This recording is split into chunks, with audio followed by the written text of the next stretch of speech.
everyone, Joe Marcello here, one half of the Dollar Bin Bandits. Now, as a comic book collector, I need supplies for my collection. Bags, boards, boxes. But you know what? It's getting harder nowadays to find a comic book shop to buy them. So what I do, I go to bcwsupplies.com, and they have everything you can need under the sun for collecting. Not just comics, but we're talking sports memorabilia, coins, stamps, music, movies, games, it doesn't matter. They have everything under the sun that you could possibly need. So what you should do is click on the link that's going to be somewhere around here on the screen, and we're going to put it in afterwards. Click on it, it'll take you to their website, and you can get a discount on your next order. All right, tell them that the Dollar Bin Bandit sent you. Now, on with the show. Go for it. A fan named Randy Schuler sent a plot idea to Marvel Comics during some contest or something like that. And his idea was Spider-Man gets a new black suit, okay? The original concept being that it was from Reed Richards as a gift or something like that, but it was going to be this new stealth suit, and it was going to amplify his sticking ability and all this kind of stuff. And he had this little plot thing that he sent in. And Jim Shooter, whether he was still already thinking about Secret Wars or what, he liked the idea of Spider-Man in a black outfit, because when you think about it, it was never supposed to be even the Ditko suit. I mean, Ditko had him moving through the shadows, and you would lose the black parts in the shadow. It always looked really cool anyway, right? But anyway, for some reason, Shooter loved that idea. He assigned Tom DeFalco to work with Mr. Schuler to try to hammer this into a story, okay? Because there's a difference between a bit and a story. There's, an idea and a story. So, like, why do things happen? How does Pete feel about it? A beginning, a middle, and an end, things like that. Now, unfortunately, it went through some revisions, but it never came to a printable story. Shooter, though, paid him like $200 or $210, whatever he would have gotten, probably more than he would have gotten for a plot at the time, for the idea of Spider-Man gets a black suit. Now, whether Shooter had an idea that he might use this for his Secret Wars thing, for something major for everybody, I don't know. It may have been too prior to that. I'm not quite sure. Only Jim Shooter can answer that question. But he paid Schuler for the idea of a black suit. There was nothing designed. There was nothing on paper. There was a description in the plot that is not what Mike Zeck designed, okay? When the time came to do Secret Wars and Shooter was going to pull the trigger on this, Mike Zeck never even heard the name Randy Schuler. He was just told, we're going to give Spider-Man a new black costume. You're designing it. You're doing Secret Wars. So he did. He designed it with the white spider. He designed it with the white spider, the head, and then it just came up and down and around the body, okay? Rick Leonardi was hired to do issues 253 and 254 of Amazing Spider-Man with the new suit. At the same time, I was hired to do 251 and 252 so they could get a jump after John Romito being the regular artist thing, because John was only leaving for 6 issues to go get X-Men on schedule, that he was going to do both X-Men and the Amazing Spider-Man, believe it or not. Oh. So they were trying to get everything, up to speed and all this kind of stuff. When Rick Leonardi saw the suit, he thought it was terrific, but he thought it would look more organic, more like a spider leg, if he put a second break in it, and it looked more like legs coming out from it. And I think he was right about that. He did a terrific job with it. And if you notice, we're all getting comfortable with it. Initially, there was very little highlight on the suit at all. You only saw like little slivers of black on calves occasionally, or along the shoulder line or something like that. With Leonardi, he barely did any highlight at all. But as time went on, we started to cheat it more, and you wanted to see more of the physique, so we started showing more of the blue highlight and all that kind of stuff, right? But but it was Zeck with a little tweak from Leonardi, and it is true that originally the spider was going to be red, which was part of the description in Schuler's story, but Schuler never designed the spider or anything. The reason it didn't go red initially is because it was printed red in an issue of Marvel Age as a preview, and it showed the pro, because at the time we were using a lot of that flexo printing, Mhm. and the red color was, you could see the blotch of it in the black. The blacks weren't as dark as some of the colors were back in flexo printing. And so if you had a mostly black figure and you had the spider and then you printed the red over the spider, it didn't line up with the outline of the spider. So you would see this blotch of the red into the black that just looked awful. And in the smaller figures, it didn't read at all. So it was an 11th hour decision to just go white with the spider, to just make sure that the spider popped. And so that's why it ended up being white. So, Randy Schuler, people, every once in a while on Facebook, it starts this new cycle. They just did a year and a half ago, a couple of years ago, they did a one-shot called The Amazing Spider-Man. Boy, it had a little extra title to it, and I forget what it was now. But Peter David and Rick Leonardi took one of Randy Schuler's versions of the plot, and they turned it into an actual comic book by rewriting massive parts of it. But they have Spider-Man get the new costume. What they do, though, that was a disservice to the legend, is that they use the Mike Zeck, Rick Leonardi design, they just color it differently, right? Which is reinforced in people's minds, even people who saw that one shot, and a lot of people didn't. But the people that saw that one shot, it reinforces in their minds that Randy Schuler created that black costume. He did not create that black costume.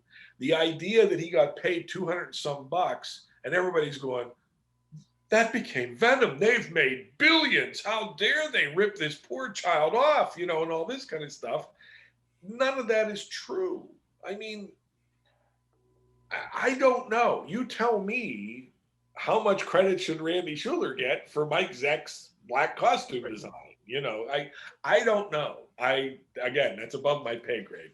But because I'm involved with the black costume, and because Tom and I did a backup for that Self-Improvement, it was called, The Amazing Spider-Man Self-Improvement. Okay. It was a one-shot, and it had a Mark Bagley cover. Rick Leonardi and Peter David did the lead, redoing Randy Schuler's story almost completely.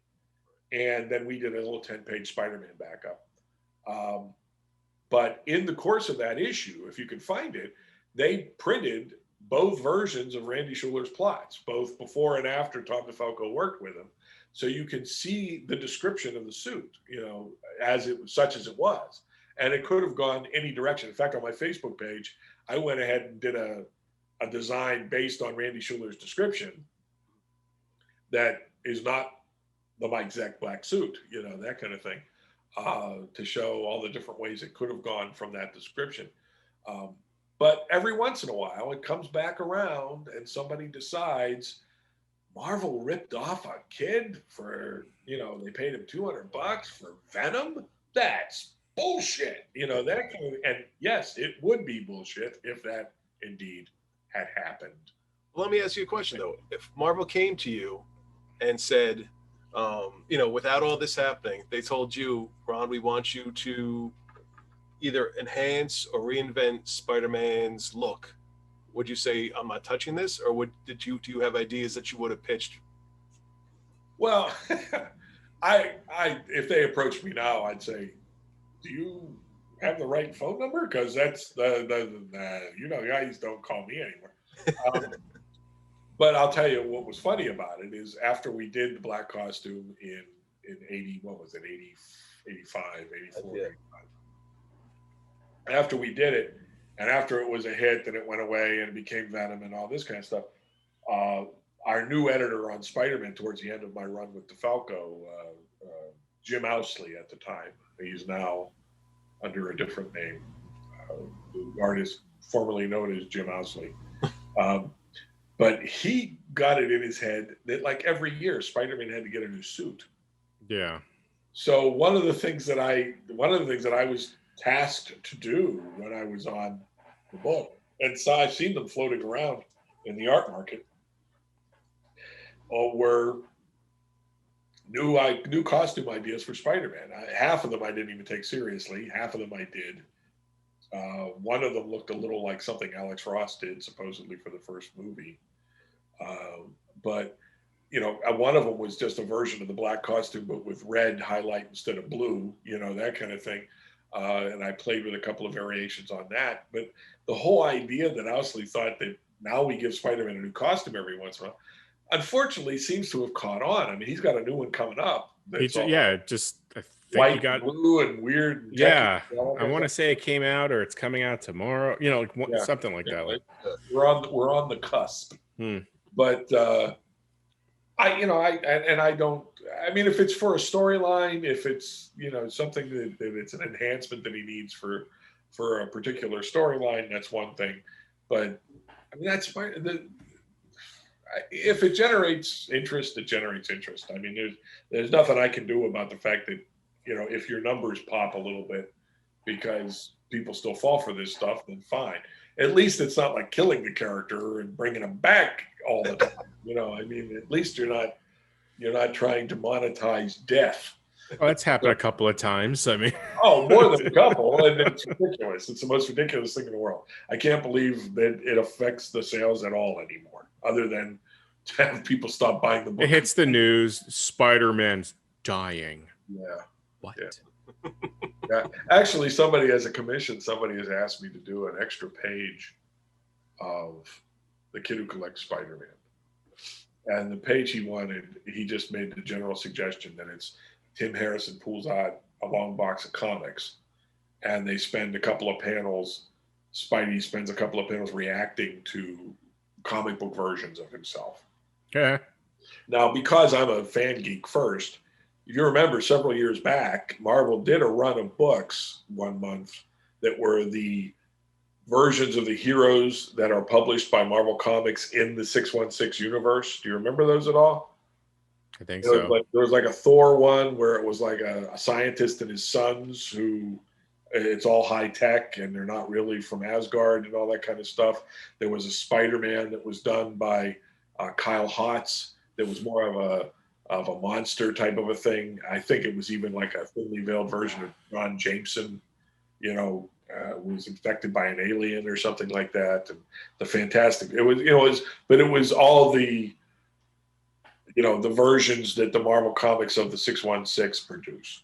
And I at least want to recognize that in the course of the piece. But then I've also just tapped into the Spider-Verse, and there's like a cop Spidey and a cowboy Spidey and purple Spideys, and so I want to have Spider-Man kind of just reacting to, wow, you'd think a guy that can shoot webs and fights a bunch of freaky bad guys would be enough for any comic publisher, but I guess not. They really feel like they need to reinvent the wheel every few months, don't they? That kind of thing. So yeah, I'm a big fan of the fact that if you just tell really good, engaging stories about Peter Parker, you can go on forever. But yeah, again, those decisions are made way above my pay grade. So that's what I want to ask real quick, because you mentioned Puma, one of your creations. Talk about creating a character, the steps you take, creating a character, pitching it, and then, fleshing it out. Well, most of the characters that I've created for publication have been co-creations. I mean, I'm trying to think if there is a better example than Puma of something. Well, like the Earth Force were characters that I created when I was in, and I can tell by the look on your face, you don't know who I'm talking about. They appeared in Thor. They were based on the Egyptian gods. They appeared during the Seth run, the God War. And there was Skyhawk, Earth Lord, and Wind Warrior. And these were three characters I created in art school based on two friends of mine from art school, and I was one of them. And originally they were called the Aton Trio, Aton, which is the Egyptian sun disk. And they had that disc in their hand that activated their powers. So when we were doing Seth and we were doing the Egyptian gods, I suggested the Aton Trio to Tom, and he went, I like the idea, Ron, but what's an Aton? And I told him, and he goes, nobody knows what an Aton is. So we came up with Earth Force instead, because they're Earth, air, and and all this kind of stuff, and they're protecting Earth from attack. So their appearance didn't change at all. We gave them civilian names based on my friends, and and called them Earth Force. And Ralph Macchio had no problem with it. So that's one example of something from my sketchbook from art school that ended up in publication. Puma was Tom DeFalco early on, when we were first hired on Spider-Man, he made a decision that he was going to do new characters and not rehash the classic ones. One, because Stern had already done some wonderful work, kind of giving the Vulture more weight, and revamping Green Goblin with Hobgoblin, and he did a great job with some of the classic characters. But Tom decided, I don't want to do the classics initially. I want to create new characters. He bought a late night TV offer thing of animal cards that laminated and everything. And from those animal cards came the Black Fox, Puma, and Silver Sable. Okay. Oh wow. And the whole idea with Puma was he wanted him to be an assassin for hire, and a Native American, and we went through a lot of different stuff. I mean, the first design I did was a guy in a costume, and he goes, "No, I really do want to go with kind of like a wear a Puma type of thing." And I went, "Okay." And how far you want to take it? And, so Tom had a lot of input into that character design. And usually when I design new characters, I got a friend of mine from art school, Rich Aniszewski, who is really, really good at designing costumes. He just always comes up with things that I wouldn't have thought of. So he contributed a lot to Puma's first costume, first suit, with that kind of Indian type motif that was on it and everything. He contributed quite a bit to that. And I don't even know who picked the colors initially for the outfit. But I changed his costume 2 or 3 appearances later, because I felt that the coloring confused what was costume and what was really him, as far as his fur and everything. So I wanted to narrow it down and just make the costume far more basic, so his own body fur covered, was showing more. But anyway, I mean, it's, as far as, you'd be surprised how little editorial gets involved, especially with villains and things like that. I mean, usually, if the editor is involved at all, it's just for final approval. If they have 2 cents they want to put in, they put it in, that kind of thing. But it's mostly if you're creating a new hero for publication that you're going to get, a lot of involvement. When we created Thunderstrike, I mean, I actually went into New York. We sat in an office. I was sharing studio space at the time with Pat Olive, another Marvel illustrator, and he made some suggestions. I took a big sketchbook of stuff to New York with me, and everybody, the colorist, the inker, the writer, the editor, everybody had input into some aspect of what they thought should go into Thunderstrike and everything. So it can be collaborative, certainly. For sitcomics, Darren Henry sends me all this disparate reference. He goes, "I have a new idea for a villain. Here's what I'm looking for. Headpiece kind of like this," and he sends me the reference from somewhere on the internet. And a bodysuit maybe like this, with maybe gauntlets like this, or shoes based on this, and it's this wonderful creative challenge to take all this disparate reference and try to put it together on a character so it doesn't look piecemeal, so it doesn't look like it's all thrown together, and try to come up with a basic theme or something based on who the character is. And it's fun. It's always fun to create new stuff. It can be frustrating, because then as soon as you hand your little baby off to other people, it's like, well, that's not what the reference looked like. What? That kind of thing. And that's what it sounds like too. Just wow, that kind of thing. I have a close friend, and she shut me down one time because, you know, she bitches about her job all the time, and I bitch about my job all the time. And I forget what book I was working on at the time. It might have been Thunderstrike. And I was saying, no, I understand what you mean. It's very frustrating when she goes, when what, Ron? When somebody colors your pants wrong? Is that what you And I'm like, that's not what I was going to say. It's hurtful, but it's not what I was going to say. So it's playtime. It's, you know, it's fun as hell. Looks like the new Thor movie is taking some pages out of Thunderstrike too. I don't know. I had everybody sending me those pictures. Oh, are they? Okay. Yeah, look, they're gonna do. Not like I'm the first guy, I guess. No, here's my guess, Joe. Here's my guess. This is I know nothing about this. On the one picture you can't see that he's got like yellow leg wraps and all this stuff, but he's got the jacket with the sleeves torn off. Right. Here's my guess. It's one of Star-Lord's jackets. And Star-Lord's going to come in and he's going to go, is that one of my jackets? And he went, yeah. He said, but the sleeves were too small. So I had to tear the sleeves off to make room for my massive arms. And Star-Lord's going to go, my arms aren't puny. Well, he was fat in the last one. Trying to say, yeah, exactly. It's going to be that back and forth. And then they're not going to talk about it again. Right. And it's not going to have anything to do with Thunderstrike. I mean, because people are saying, "Oh my God!" Instead of bringing back Mjolnir, they're going to make Thunderstrike, and because they've already done Stormbreaker, right? Blah blah blah blah blah. And I'm like, "Oh boy!" Okay. Well, they have to bring back Mjolnir for that one. I mean, that's the only way that Jane can become Thor, really. Unless they don't care and they bring back. I don't know. I have no idea what they're doing in the movies. They don't call me. You mean you don't get checked with? You're not there? I have gotten 2 checks for the silliest of reasons because they used the name Hope for Henry Pym's daughter. Really? We named her Hope in MC2 in A Next. Wow. We did a daughter of Henry Pym whose name was Hope.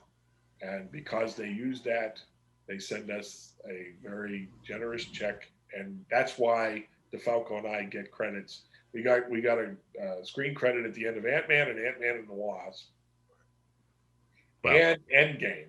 And everybody thinks Endgame is because of Cap lifting the hammer, and I'm sure it's not. I'm sure it's because Hope Pym comes back in Endgame along with everybody else.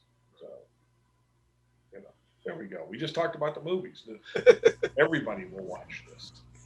I wish I could come up with something controversial to say.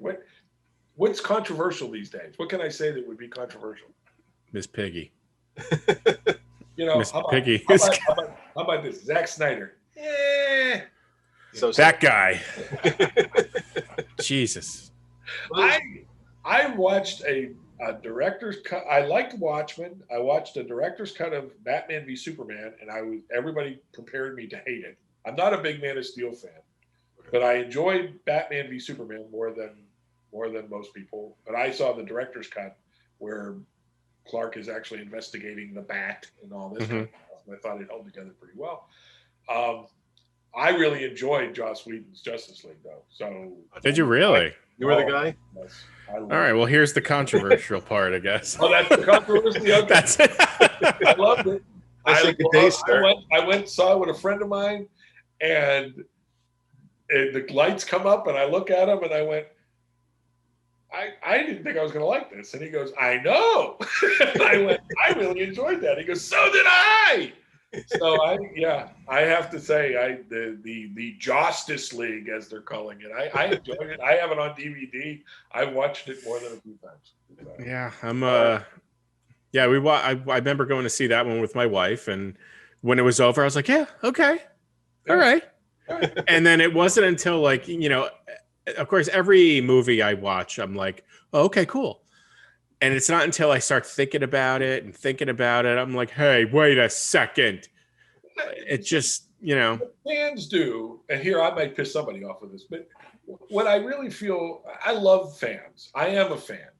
But what fans do that makes it very difficult for me to identify is fans seem to react that if a film or an adaptation of any kind is not exactly what they hope it's going to be, then it sucks and it's a failure. And that's just not true. Maybe it's because I get to work with the characters. Maybe it's because they're not as personal to me just because I know, I worked on Thor for 7 years, but you have to let go. Right. Everybody asks you what you think about, would you have, when they did the Jane Foster thing, I had people on Facebook going, would you have done that? Would you have given the hammer to Jane Foster? And I said, if Tom and I would have thought about it, hell yeah. We probably wouldn't have called her Thor, right. But we did Eric Masterson taking over for Thor, and, people loved or hated that. So who are we to say that Jane Foster can't have the hammer for a while? It's like, calm down and judge the story on its own merits. Don't judge the story on the lead line. Jane Foster gets the hammer, That's a pretty good story. I mean, I really liked it too. I never read it, but I'm sure it's terrific. I know what goes into the creative process. I know how, what blood, sweat, and tears can go into it. I mean, if a creative person isn't engaged and they're just whiffing it, you can tell. I mean, there are some guys out there that are doing that. God love them, and getting paid for it. So I hear you.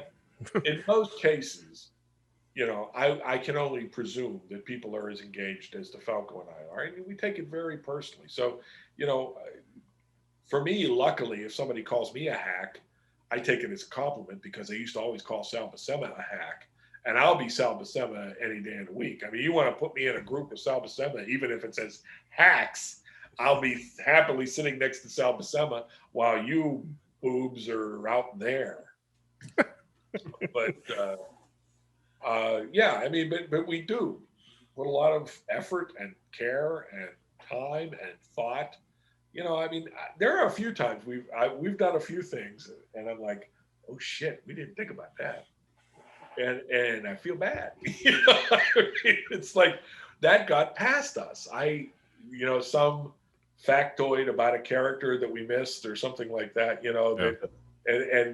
And yet what we did ends up being canon, and it's like, oh shit.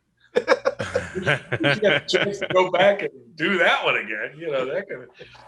Somebody just told me when we did in Spider-Girl, when we did Mary Jane becoming the school counselor, my whole thing was, well, Tom, can we make it clear that it's like a peer position? It's like peer counseling, because does Mary Jane have a psychology degree? I mean, can she actually do this, right? And he never seemed to be all that concerned about it. He just had her take the job and all this kind of stuff. We never had a conversation about it beyond that. But it was just pointed out to me, to a fan, that when Mary Jane went back to college, in stories that I'm pretty sure were written by Tom DeFalco, she went back and she was taking psychology courses. So, okay. So, why didn't DeFalco at the time in fact, Tom, if you're watching, why didn't you just tell me at the time that she has a psychology degree? Damn it, Tom. Because he probably didn't remember. But anyway. Well, everything has to happen on the pages. It can't happen off panel somewhere. It's better. It's better if you play fair. We do have 16 years between current 616 and Spider-Girl, so it's possible she could have gotten a psychology degree off camera. But when you're talking about high school counseling, there are all levels of high school counseling, and peer counseling is a real thing. Having an adult there to be as representatives for the kids, as arbiters for the kids, is a real thing. So I was fine with just that too. But if that really was back there, I didn't know it. I should have done my due diligence, I guess, too. There's one thing I want to ask you about, because I am a fan of your art, your covers. I think I know the answer to this, but your feelings and thoughts, late 80s, early 90s, the gimmick covers, the foils, the holograms, the this, that, and the other thing that they were putting out. Anything that leaned more towards value as collectibles as opposed to value as readable material. Right. Is It's a nice shiny one, right? Yeah, is real. That's I have a double. I don't have a double splash pinup in there. I have a double page pinup of the Avengers in there. I think so. Stand by. Inked by Tom Palmer in that gold foil Vision cover. Open it up to the center. Trying to get there. Oh, there's a big there's a cap. Okay, isn't there an Avengers pinup in there? Oh yeah, you're. I drew that, and it's inked by Tom Palmer and all that. But yeah, that actually came out looking pretty nice. I like that. Anyway, yeah, thank you for that. It's small advertisement, Joe. I appreciate it. Anyway, there were people in the industry, smart people in the industry, that were saying, guys, we just saw the collector cards industry bubble burst. Do we really just want to take fast money and take the risk that it could happen to comics too? And most of those reasonable voices were drowned out by the ka-ching of people believing that these things were going to be worth something someday. And so, I was one of the people saying, can we stop a little bit? I mean, on the Thunderstrike #1 cover, they said they wanted to do foil stamping. So I designed the cover with a big figure, and I put like 1 or 2 lightning bolts behind it. And when the cover finally came out, production had gone in and put like a dozen lightning bolts behind them so they could actually make use of the foil printing. Overall, I thought it was a neat looking cover. I didn't think it was a crime, but there were a lot that just didn't work. And I just feel sorry for anybody who buys into that stuff. I mean, it just isn't what they say it's going to be. It just isn't. I'm a big detractor of constantly renumbering. I mean, I have a weird sense of pride in the fact that I got into the industry, one, when we still had spinner rack presence, because I actually know that my work survived on the spinner rack in mass market. So that's one thing. But the other thing too is on my Facebook page, you'll notice that when I talk about an issue of Spider-Man or an issue of Thor, I take a perverse pride in saying volume 1, number so-and-so, that kind of thing. Because what volume is Spider-Man on now, for God's sakes? I don't even know anymore. Yeah. I mean, it's nuts with all the different number 1s and then returning to the numbering and then going off the numbering again and then relaunching again. I have no idea what number they're on or if they have some new system they use besides volumes. I have no idea. But I remember when they did that with the Action Comics 1000. It was, right. Because they had gone away from that for a good number of years. Yeah. They're like, all right, everything's number 1. We're starting over, new 52, blah, blah, blah. And then they're like, well, no, this is technically number 1000. I'm like, yeah. Well, they started from a new number 1 when Byrne took over, didn't they? Yeah. Or what, maybe not. Did they start over Action again with number 1? I know they started over with Superman, but yeah. I don't remember. I have a couple over there, and I don't know. I can't remember, but yeah, they're always doing that, and I agree with you. I think it takes away from just the comic book history. Yeah, I mean, like I said, the continuity is one thing, consistency is something else, and I think consistency is what makes a product. Yeah. Maintains a product's viability. Is consistency. Is it you have some sense of what the product's going to be when you get there. Yeah. I mean, people, this whole legend thing about if you've been in the industry long enough and they call you a legend, you get to be a legend by showing up for work. I called you a legend when we started. See, and you earned it. That's how you get there.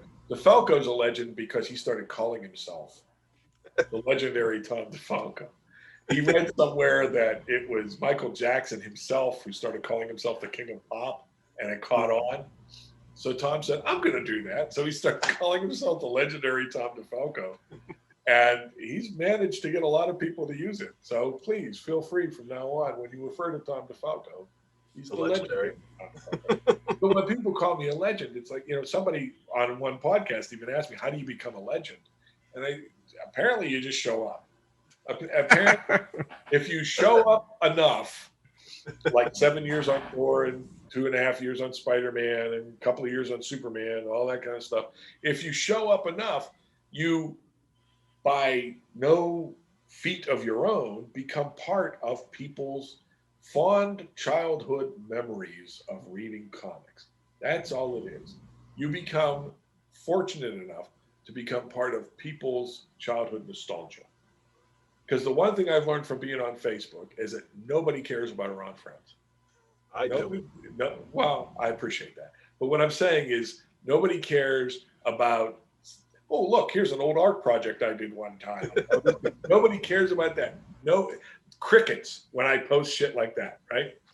But when I post something that I worked on for Marvel, if it's Batman, if it's Superman black costume or Captain America or Thor or something like that, the reactions you get, and the reason you get those reactions is because it sparks a memory. I had that book. I remember buying that book at the 7-Eleven, riding my bike to my grandma's, and I read it with a lemonade out on the porch, blah, blah, blah, blah, blah. And that's fantastic. And it is so humbling and wonderful to be any part of people's fond childhood memories. But that's where it comes from. That's where the connection is. That's the only reason, Ron Frenz is different for everybody, is because Ron Frenz was a part of that childhood memory. And that's, you can't beat that. Yeah, honestly, I would say, and I don't mean to cut you off, Warren, I would say that's why we do this, really. In all seriousness, I mean, no joking aside, I mean, we do this because of, the feeling that we get when, we are reading the comics, and we're like, oh man, I remember, first time around when, actually Orrin was the guy and another friend of ours that got me into comics. I would go, I keep telling this story, I'm sorry, Orrin, but I used to go with them to the comic book shops and kind of mooch off of them and like, hey, let me see what you guys are reading here. And then it was one of them, I was just like, why don't you just start collecting them? Buy your own, man. Yeah, buy your own, dude. So yeah, I mean, I look, that's why we are talking to you for that exact reason. So, Well, I mean, and I was the same way with the guys that I loved. I mean, the idea that I got to work and become friends with Sal Buscema never ceases to blow my circuits. The fact that John Romita knows who I am, is ridiculous. It doesn't compute. I mean, lately, my entire connection to comics, besides working in them, has been going to a comic shop near me that actually has all his back issues out in big long boxes on tables. Mm-hmm. And I've been rebuying covers that I remember from when I was a kid that I no longer have around, that have been beat to hell or disintegrated, and buying and reconnecting with those stories and enjoying buying, like the first 3 or so Spider-Man books that I bought off the rack were like issue 60 and then 62 and then whatever number, like 67 or something, whatever number, the Mysterio one with the two big hands coming up over and all that stuff. Mm-hmm. Those three, if I see them for a reasonable price, I'll buy them. I have multiple copies in my studio just because I always want to have copies of them around. I mean, the first one, issue 60, was the one where Kingpin is spinning Spider-Man around by his ankles. It's just this gorgeous Romita cover with a black background. And the 62 was Medusa standing over Spider-Man with her hair wrapping him up and all that kind of stuff. And then just these wonderfully pin-uppy John Romita compositions that just grabbed your eyes. As a DC guy, they just like, wow, just grabbed the back of your head and just pulled you right into what was going on. And when I was a kid, that's what I want. I remember very distinct moments of, boy, I want to be able to draw like that someday. I want to be able to draw like that guy someday. I want to be able to do this. And to varying degrees, I've succeeded. I still have, at top of the mountain that I've yet to reach. And if I didn't, I'd stop doing it. But I'm always looking to improve on the last piece I did. In fact, That's very frustrating sometimes. You do a commission and you send it off because you're happy with it, and then you see it posted up on Catskill Comics, and you go, "Oh shit, I didn't see that. Ah, damn it! You know, I got to do that better next time. You know, that kind of thing." You go to Ides Entertainment. I'm not going to tell you what any of the specifics are because people will want their money back. Do you go to Ides Entertainment in Pittsburgh? I used to go to Ides all the time. They for a while they had an Ides North that I used to go to quite a bit. I live north of the city. It's been years since I've been inside Ides, but I started going to Ides when Greg Ides was still out in Etna. He just had a little storefront, and he had a couple of kitchen tables with stacks of old comics on them. Yeah. And I used to go to, my brother and I, every Tuesday night, my dad would take us out. In lieu of an allowance, he would pay for our comics. And we would go to a Sun Drug and a National Record Mart and a newsstand to get all the different comics every Tuesday. And one night in Sun Drug, as I was picking stuff out the spinner racks, Greg Ides was there and he handed me his card. And I showed it to my dad and I said, "Do you know where this is?" And he went, "Etna." "Yeah, I know where Etna is." And he goes, "Do you think maybe we could go out someday?" And you know, so on some weekend, my dad drove us out there. Yeah, our buddy Jason goes there all the time. Yeah. I mean, this was like his very first store. The one he has down in downtown Pittsburgh now, it's huge. And right. I mean, he's known for so much more than just comics now with his records and all that kind of stuff. But yeah, I was, the first shop appearance I ever did was at one of Greg Ides' shops when he was down on Federal Street at the end of the 6th Street Bridge. All I had done at that point was a couple of Kesars and a King Conan, I think. And I'm like, this is ridiculous. Nobody's going to come out and see me. Nobody did. But my family showed up. My mom and dad showed up. That was nice. And, you know, and a few people showed up. But yeah, it was nuts. But yeah, those pictures of me posing in front of Ides, one of his old storefronts. What's Ron Frenz's favorite Ron Frenz work? Oh, that's a tough one. They're all my babies. They're all wonderful. Yeah, I started listing them at one point. I mean, like I said, I'm still very proud of the kid who collects Spider-Man. If I, you know, sometimes I try to think of one shots and stuff, but it would be tough. I was really involved and proud of the A-Next run, the 12 issues of A-Next, the Amazing Spider-Girl run. I will happily put my name on that. Thunderstrike. You know, I mean, yeah, I've been fortunate because working with DeFalco, it wasn't like every month I was, you know, every month we always wanted to do something better the next month, but I never went like, well, that was a waste of time. You know, I mean, there's a couple of books out there that I didn't think were served well by the final package, you know, that kind of thing. But I don't talk about those because, and my average is much better than it deserves to be, right, as far as working with some of them. I mean, for God's sakes, I got to work with Joe Sinnott, Sal Buscema, Tom Palmer, Brett Breeding. You know, I've been backed up by the best guys in the business for my entire career. I have, if I suck, I have no one to blame but myself because I've had the best guys in the business covering for me, you know. So it's been a hell of a ride, man. Plus, like, I think it's ridiculously awesome that your name is going to be attached to pivotal moments in Spider-Man history, Thor history, and Superman. Crazy, isn't it? Crazy. Like, yeah, those are like the three of the biggest ones out there. Well, they do these big Marvel history things now, and yeah, it blows my mind. In fact, this T-shirt I'm wearing right now, the reason I love this T-shirt, I don't even remember where I found it. Might have been I don't know where I found it.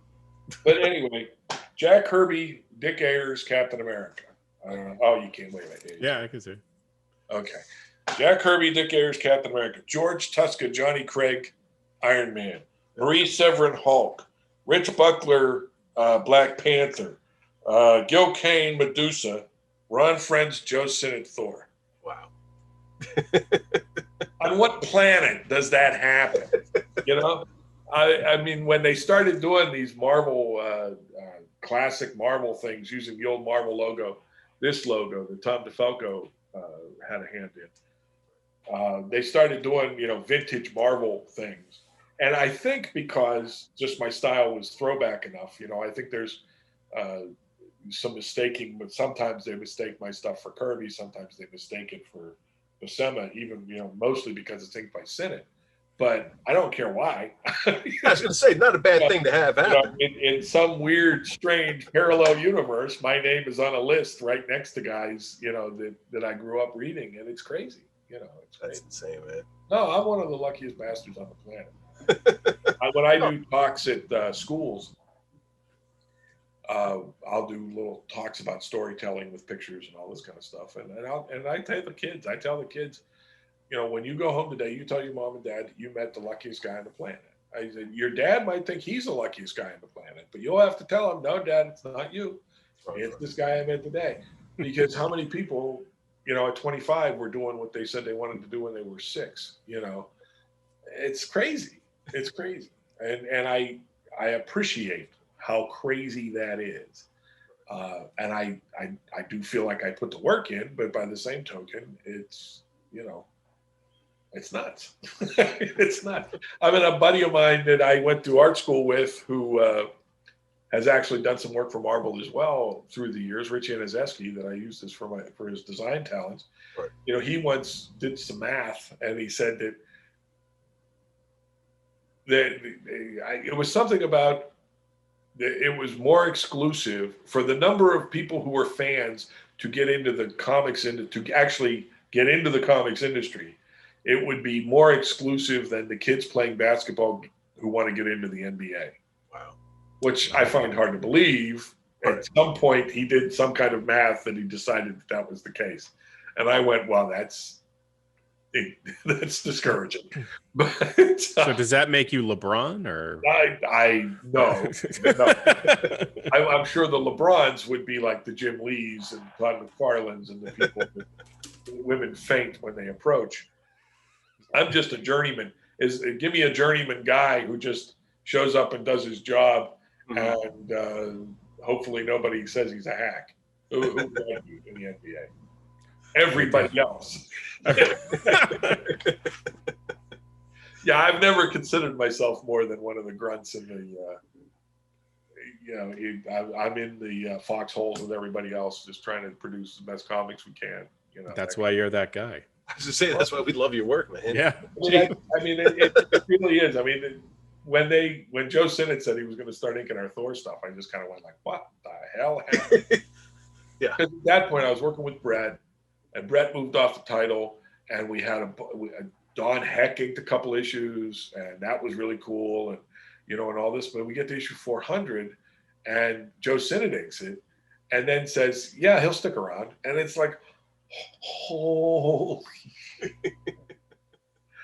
So, because I had gotten a chance to work with Joe early on a What If. I did a Fantastic Four What If that he agreed to ink at least the figures on, and it was amazing. I mean, it was way too early to give a Ron Frenz job to Joe Sinnott, that kind of thing.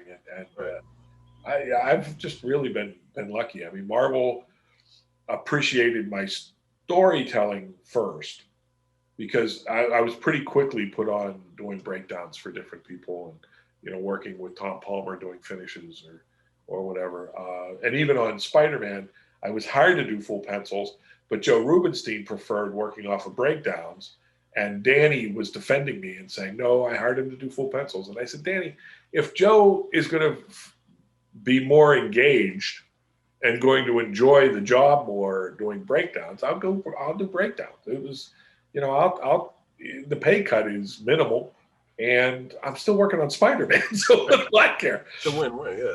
And then, of course, JR, he was supposed to come back after six issues, and apparently the story I heard from Danny Fingeroth is he came into Danny's office, and Danny said, so how's it going on X-Men? And he went, good.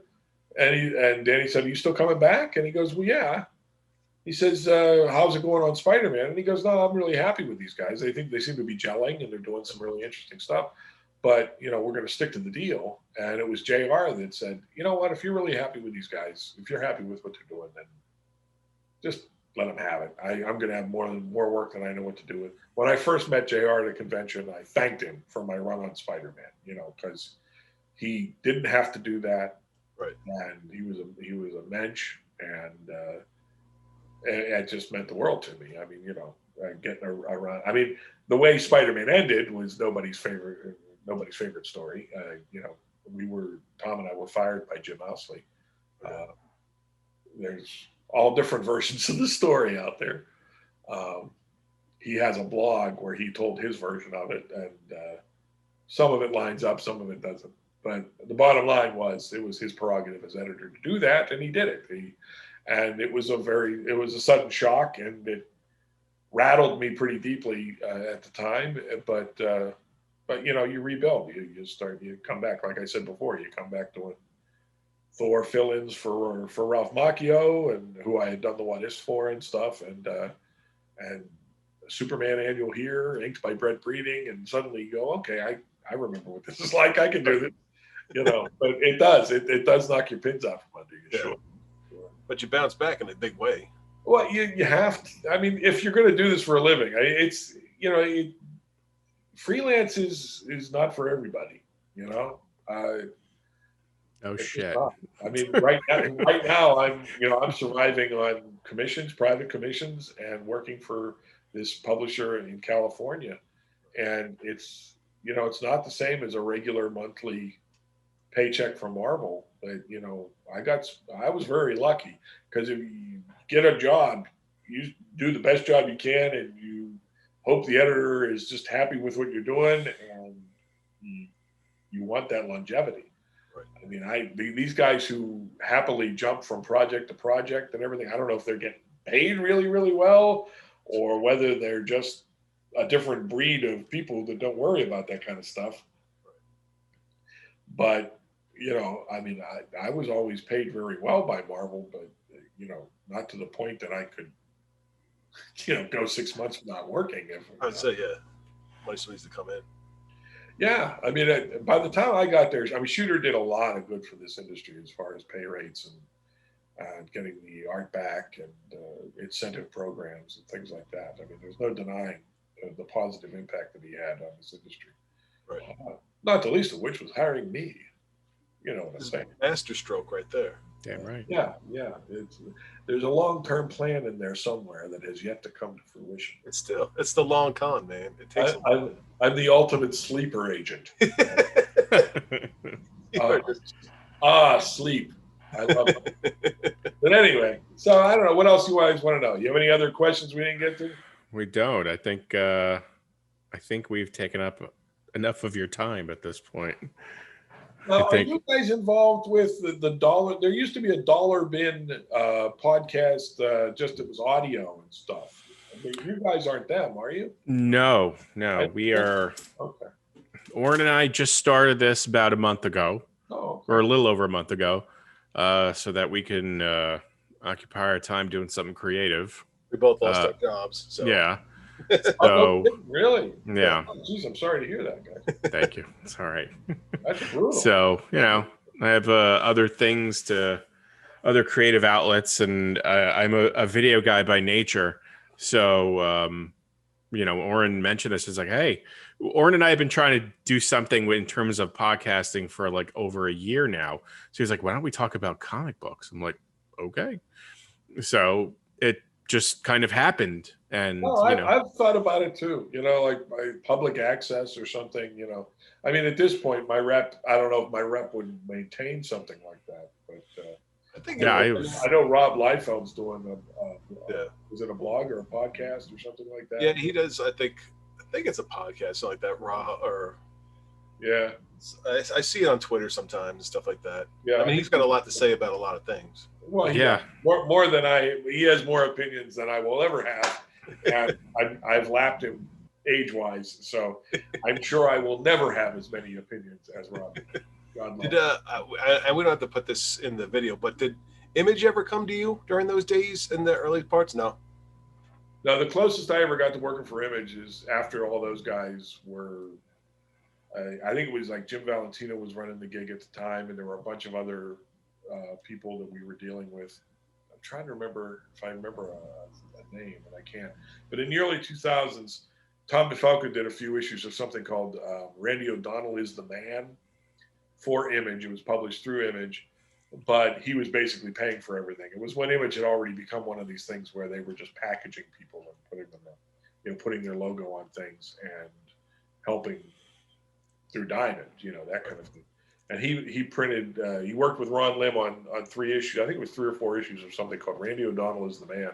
And he was hoping to expand that into a book by us called Mr. Right that someday may still see print. We're not sure. We're actually in talks with some people right now to possibly publish it for the first time. Of course, now after 20 years, we have to go back and we have to tweak a few things.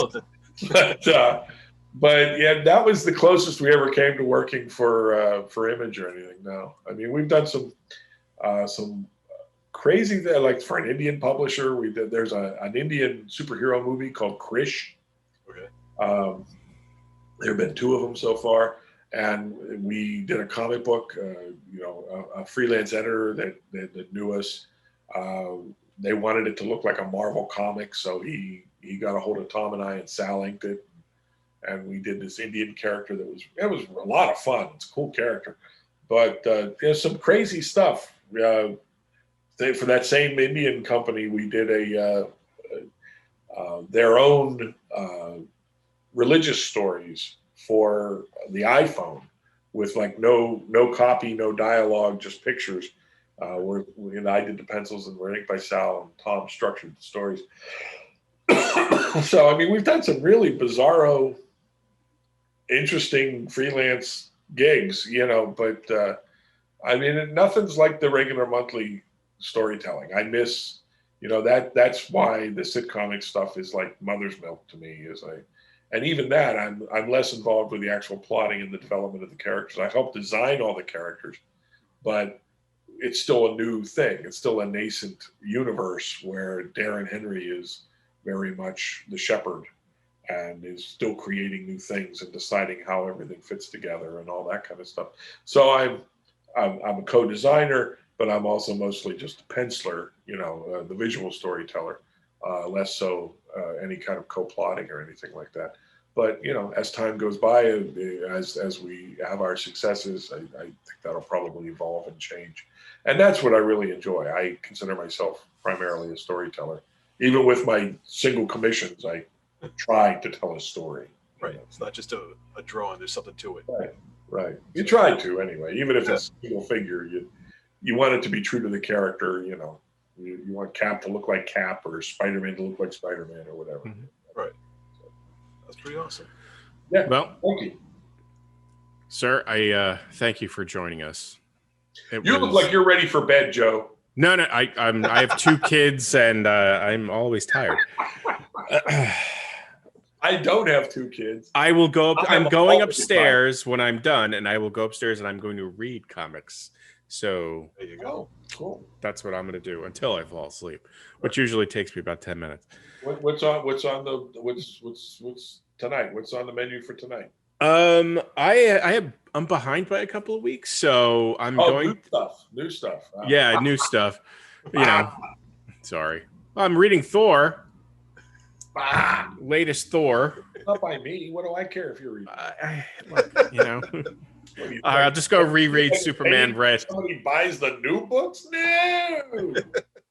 I'll just go reread just Superman Red and Blue. How's that? No. I had nothing to do with that either. I designed the blue suit. That was it. Oh, okay. Right. I think that's one of the reasons there's a little factoid. We'll end with a little factoid. The reason that they picked my silly electric blue Superman suit. One, I was the only one that played with the S, so they could market it on watches and T-shirts and things like that. Yeah. Look with a lightning bolt, that kind of thing. That was one. 2 is colorist Glenn Whitmore had been annoying them for years at the Superman summits that he wanted to redo Superman Red, Superman Blue, which sounds really silly because he's the colorist and that's all he wanted to do. So, but that's what he used to do. Every year he would say, "Can we do Superman Red, Superman Blue?"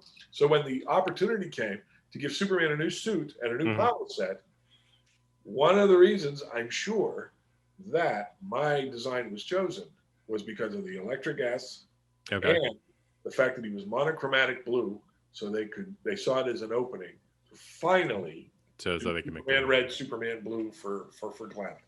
And I had nothing to do with that. I did not design the character to be that, but I just designed the blue guy. The red guy came along.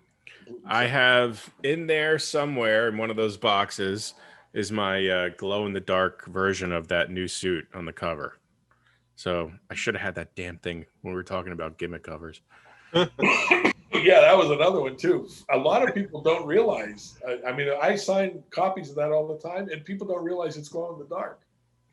Yeah, I think, and shit. Now I wish I had it because it was a copy that I bought from the comic book store, and it was signed by a number of artists. God damn it! I'm gonna go find it and take a picture of it now. Damn it. No, it is because I used to sign it across the logo where it has some of the Dayglow stuff. If I didn't have a silver pen, yeah, yes, it was a silver pen. Well, yeah, but if I sign it with silver pen on the black, that's great. But if you don't have a silver pen, you sign it with a regular Sharpie across the logo, and so you can still see it. And that is glow in the dark. And I have had lots of people have said, "Why does it have that weird feeling on the logo?" And I said, because it glows in the dark. And they went, "Really?" Yeah. It's like, take it home tonight, charge it, and take it home. Yeah. And you sit next to your bed, and Superman will see you safely to sleep. And then they did a glow in the dark poster too. Oh yeah, don't look for it because I wasn't happy with my work on it. But they were. I remember they called me up and they needed it like yesterday, but they wanted it full size, and I'm like, I don't have a board that's full size. I literally penciled it on a bunch of taped together comic boards. It was a disaster. It was awful. And the characters are kind of out of proportion and stuff. His top is too big and different bottom. He had very wide. I mean, he's a big dude anyway, but like, yeah.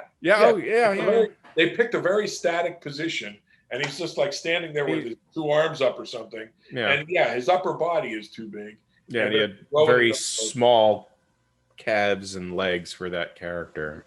It was awful. It was a disaster. Don't attack him, Joe. I'm not attacking anything. I was the shit, man. That was awesome. One of the great shames of my career, and that's a great place to end this. That note. We'd like to bring our guests down. Yeah, humble you. That should be your hook now. Is it? Yeah. It's a setup. One thing that if you had an opportunity to do again, you would do it because you live with the undying shame. Yeah. That would be one of the things. You want to talk more about Spider-Man with him then? Make him feel good? That might not normally occur to me. So we the fact that we came up with that. Too many things to love, but that was bad. That's how we want to end it, on a negative note. All right. Well, again, thank you.